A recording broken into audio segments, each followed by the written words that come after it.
ഒരുപാട് ലേറ്റായിട്ട് അപ്ലോഡ് ചെയ്യുന്ന ഒരു വീഡിയോ ആണ് കേട്ടോ ഇന്നത്തേത്. കൃത്യമായിട്ട് പറയുകയാണെങ്കിൽ ഡിസംബർ 4-ന്, അതായത് കഴിഞ്ഞ കാർത്തിക വിളക്കിൻ്റെ അന്ന് ഞാൻ എടുത്തു വെച്ച വീഡിയോ ആണിത്. അന്നെന്ന് പറഞ്ഞാൽ ഒരു പ്രത്യേകത എന്താണെന്ന് വെച്ച് കഴിഞ്ഞാൽ, ടിങ്കീനെ എല്ലാവർക്കും അറിയാമല്ലോ, എൻ്റെ വീഡിയോസ് കാണുന്ന എല്ലാവർക്കും അറിയുന്ന ഒരാളാണ് ടിങ്കി. അപ്പം അന്ന് ടിങ്കീൻ്റെ പിറന്നാളായിരുന്നു. അതുകൊണ്ട് തന്നെ നമ്മൾ ടിങ്കീൻ്റെ അടുത്ത് പോയി, ടിങ്കി ഇവിടെ ഉണ്ടായിരുന്നു, വീട്ടിലുണ്ടായിരുന്നു. അപ്പം നമ്മൾ അവിടെ പോയിട്ട് കേക്ക് മുറിച്ച്, പിന്നെ ചെറിയ ഗിഫ്റ്റൊക്കെ അൺബോക്സിങ്, അങ്ങനത്തെ കാര്യങ്ങളൊക്കെയാണ് ഇതിനകത്തുള്ളത്. പിന്നെ വൈകുന്നേരമായപ്പോൾ നമ്മൾ കാർത്തിക വിളക്കും കൂടിയാണല്ലോ, അപ്പം അന്ന് വീട്ടിൽ വിളക്കൊക്കെ കത്തിച്ച് അമ്പലത്തിലും ഫുള്ള് വിളക്കൊക്കെ വെച്ച് അടിപൊളിയായിരുന്നു. അപ്പം അന്ന് എടുത്ത് വെച്ച വീഡിയോ ആണെങ്കിലും ഇടാൻ കുറച്ച് കാരണങ്ങൾ കൊണ്ടൊക്കെ ലേറ്റ് ആയതാണ് കേട്ടോ.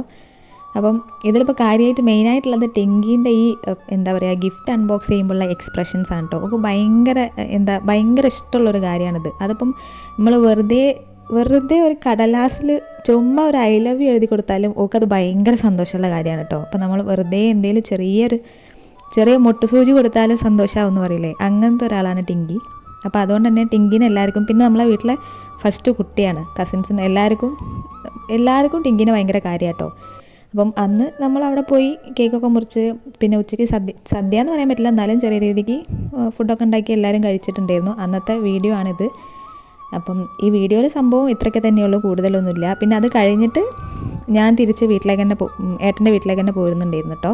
അപ്പം രാത്രിയായപ്പം ഞങ്ങളിങ്ങോട്ട് തിരിച്ച് പോരുന്നുണ്ട്. അപ്പം പോരുന്ന വഴിക്ക് നമ്മൾ കോഴിക്കോടിൻ്റെ എന്താ പറയുക, സ്പെഷ്യൽ കോഴിക്കോടിൽ മാത്രം കിട്ടുന്ന നമ്മളെ മിൽക്ക് സർബത്ത് ഉണ്ടല്ലോ, എത്രയോ വർഷങ്ങളായിട്ടുള്ള, അപ്പോൾ അവിടെ ഒന്ന് ഇറങ്ങിയിട്ട് അവിടുന്ന് ഒരു മിൽക്ക് സർബത്തും കൂടി കുടിച്ചതിന് ശേഷമാണ് തിരിച്ച് വീട്ടിലേക്ക് വന്നിട്ടുള്ളത്. അപ്പോൾ ഈ വീഡിയോയിൽ കാര്യമായിട്ട് അത്രയൊക്കെ തന്നെയാണുള്ളത്. അപ്പോൾ നമ്മുടെ വീഡിയോസൊക്കെ എല്ലാവർക്കും ഇഷ്ടപ്പെടുന്നുണ്ടെങ്കിൽ ലൈക്ക് ചെയ്യണം, ഷെയർ ചെയ്യണം, സബ്സ്ക്രൈബ് ചെയ്യണം. പിന്നെ ഫ്രണ്ട്സ് ആൻഡ് ഫാമിലീസിനൊക്കെ ഒന്ന് ഷെയർ ചെയ്ത് കൊടുക്കണം കേട്ടോ.